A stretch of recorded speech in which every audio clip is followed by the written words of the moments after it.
পবিত্র ঈদুল আজহার টানা ৭ দিনের সরকারি ছুটি শেষ হওয়ার পর সোমবার ১ জুন থেকে আবারও খুলেছে দেশের সরকারি অফিসগুলো।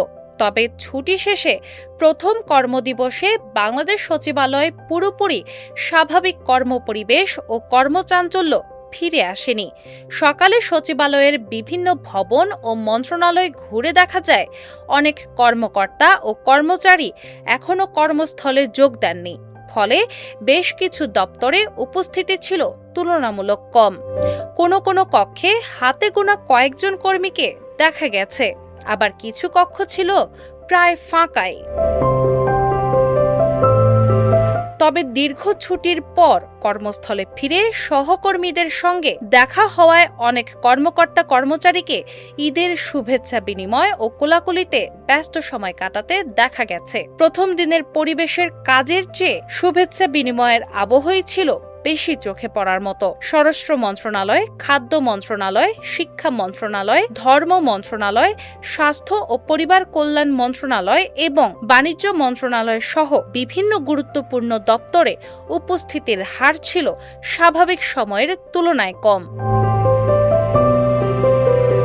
এদিকে সকাল ৯টার কিছুক্ষণ পর প্রধানমন্ত্রী তারেক রহমান সচিবালয়ে প্রবেশ করেন। একই সময়ে স্বাস্থ্য ও পরিবার কল্যাণ মন্ত্রী সরদার মোহাম্মদ সাখাওয়াত হোসেন, বাণিজ্য মন্ত্রী খন্দকার আব্দুল মুক্তাদির, তথ্য ও সম্প্রচার মন্ত্রী জহিরুদ্দিন স্বপন এবং প্রতিমন্ত্রী ইয়াসির খান চৌধুরী সহ কয়েকজন মন্ত্রী ও প্রতিমন্ত্রীকে সচিবালয়ে আসতে দেখা যায়।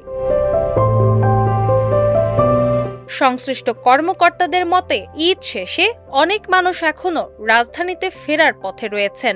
এ কারণে প্রথম কার্যদিবসে উপস্থিতি কিছুটা কম দেখা গেলেও খুব দ্রুত পরিস্থিতি স্বাভাবিক হয়ে যাবে। উল্লেখ্য, গত ২৮ মে দেশে পবিত্র ঈদুল আজহা উদযাপিত হয়। এ উপলক্ষে ২৫ মে থেকে শুরু হওয়া টানা ৭ দিনের সরকারি ছুটি ৩১ মে শেষ হয়। সেই ছুটি শেষে সোমবার থেকে আবারও সচল হয়েছে প্রশাসনের প্রাণকেন্দ্র বাংলাদেশ সচিবালয়। ডেস্ক রিপোর্ট, বাংলা বাজার পত্রিকা।